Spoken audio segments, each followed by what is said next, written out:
மொறு மொறுன்னு முந்திரி பருப்பு பண்ருட்டியிலிருந்து நேரடி விற்பனை. பெரிய பெரிய பருப்பு, தரமான பருப்பு. Order now. பெரிய ஸ்டண்ட் எடுத்து வச்சிருக்காங்க அரசியல் களத்துல. இப்ப புதுசான ஒரு ஸ்ட்ராட்டஜி உங்களுடன் ஸ்டாலின் அப்படின்னு.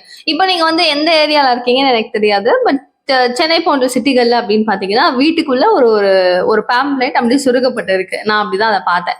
ஸோ உங்களுடன் ஸ்டாலின் அப்படின்னு சொல்லி இதுல வந்துட்டு பாத்தீங்கன்னா உங்களுக்கு என்ன பிரச்சனை இருந்தாலும் வீட்டுல ஏதாவது பிரச்சனையா, வீட்டு வாரியம், குடியிருப்புல குடி தண்ணீர்ல அந்த மாதிரி சில கம்பார்ட்மெண்ட்ஸ்லாம் கொடுத்துருக்காங்க.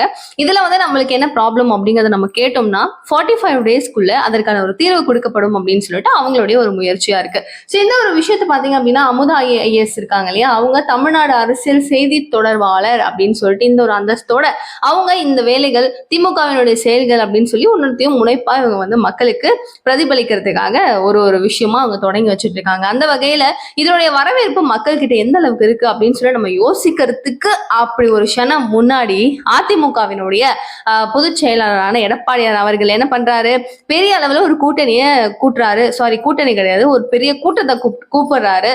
கூட்டி அவர் அங்கங்க போய் நிகழ்த்துற மாநாடுகள் ஆகட்டும், அங்கங்க சுற்றுப்பயணம் அப்படின்னு சொல்லி அவர் ஒரு ஒரு கேம்பெயினும் ஆகட்டும் பா அப்படின்னு சொல்லி அனல் பறக்கும் வகையில அது வந்து பணம் கொடுத்து வர வைக்கிறாங்களோ இல்ல எப்படியோ அது நம்மளுக்கு தெரியாது. பட் ஆன் ஸ்பாட்ல ஃபயர் எப்படி இருக்கு அப்படின்னு கேட்டீங்கன்னா வேற மாதிரி இருக்கு. ஸோ அந்த இடத்துல அவர் வந்து பாத்தீங்கன்னா ஒரு ஸ்பீச் கொடுக்குறாரு. அதுல அவர் டீட்டெயில்டா சொல்ற விஷயம் என்ன அப்படின்னா, இதுக்கு முன்னாடி ஒரு 4 ஆண்டு காலங்களுக்கு முன்னாடி நீங்க பதவிக்கு வர்றதுக்கு முன்னாடி நீங்க வந்து இதே மாதிரி ஒரு பொட்டி இருக்கு, அந்த பெட்டியில உங்களுடைய பெட்டிஷன்ஸ் எல்லாத்தையும் போடலாம், அது 30 நாட்கள்ல உங்களுக்கான தீர்வா நாங்க எடுத்துட்டு வந்து கொடுத்துருவோம் அப்படின்னு சொல்லியிருந்தீங்க. அந்த பெட்டி எங்க, அந்த சாவி எங்க, அதெல்லாம் மொத்தமா மறந்துட்டீங்களா அப்படின்னு சொல்லிட்டு திமுகவை நோக்கி இந்த ஒரு கேள்வியை கேட்டிருக்காரு.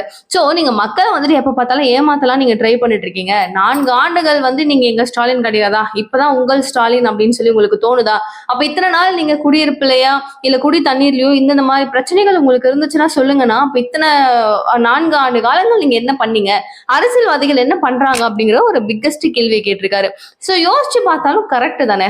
இப்ப நம்ம வந்து இந்த இஷ்யூ அப்படிங்கறத நம்ம ஆல்ரெடி இப்போ இது பெட்டிஷனா எழுதி கொடுக்கறதுக்கு முன்னாடி ஷியோரா நம்ம கிட்ட இருக்கிற எல்லாருக்கிட்டையும் நம்ம வந்து இந்த ப்ராப்ளம்ஸ் அப்படிங்கறத ஒரு அரசியல் பிரமுகர்கள் கிட்ட சொல்லியிருப்போம். ஸோ அவங்களுடைய வேலைகள் எதுக்கு, அவங்க எதுக்காக இங்க வந்து பீப்புளால நியமிக்கப்பட்டிருக்காங்க, ப்ராப்ளம்ஸ் என்னன்றதை கேட்டு சார்ட் அவுட் பண்றதுக்கு தான்.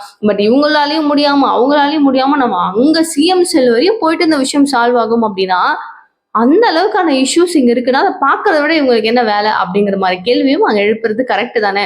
சோ எடப்பாடியார் வேற மாதிரி கேள்வி கேட்டுட்டு இருந்தாரு. 45 நாட்கள் அப்படிங்கிறது அன்னைக்கு 30 நாட்கள். சோ இது திரும்ப திரும்ப வந்து இவங்க கொடுத்துட்டு இருக்கிற ஒரு அரசியலுக்காக, அது எலெக்ஷன் கிட்ட வர்றதுனால அவங்க பண்ற விஷயங்கள் தான். இதெல்லாம் நீங்க நம்பாதீங்க மக்களே அப்படின்னு சொல்லிட்டு எடப்பாடியார் கிழித்து தொங்க விட்டுட்டு இருக்காரு. சோ திமுக தொடர்ந்து அவங்களுடைய வேலைப்பாடுகளை முன் வச்சுக்கிட்டே இருக்காங்க. அவங்களுடைய புதுசா அவங்க பண்ற சில விஷயங்கள் இது மக்கள் கிட்ட ரீச் ஆகணும் அப்படின்னு சொல்லிட்டு அவங்க வந்து இது வரைக்கும் நடந்தது முடிஞ்சிருச்சு, இதுக்கப்புறம் நம்ம வேற மாதிரி பண்ணலாம் அப்படின்னு சொல்லி தொடங்கி வைக்கிற ஒன்னொன்னத்தையும் இப்ப வேற கேம்பெயின்ல வேற ரீதியா ஹேண்டில் பண்ணிட்டு இருக்கிற எடப்பாடியார் வச்சு எல்லாத்தையும் அங்கே தொங்க விட்டுறாரு. சோ இதை பத்தி நீங்க என்ன நினைக்கிறீங்க? திமுக விசஸ் அதிமுக அப்படின்னு சொல்லி பார்க்கும்போது இவர் நடத்திட்டு இருக்கிற ஒரு விஷயங்களுக்கு கேம்பெயின் மூலமா பதிலடி கொடுக்குற இந்த விஷயம் பார்க்கும்போது உங்களுக்கு என்ன தோணுதுங்கிறத ப்ளீஸ் கமெண்ட் பாக்ஸ் சொல்லுங்க. நிகழ்கால நிகழ்வுகள் ஒன்று கூட நீங்க தெரிஞ்சுக்கிறதுக்கு சேனலை சப்ஸ்கிரைப் பண்ணிக்கோங்க. தேங்க்யூ சோ மச் ஃபார் வாட்சிங் திஸ் வீடியோ. பாய்.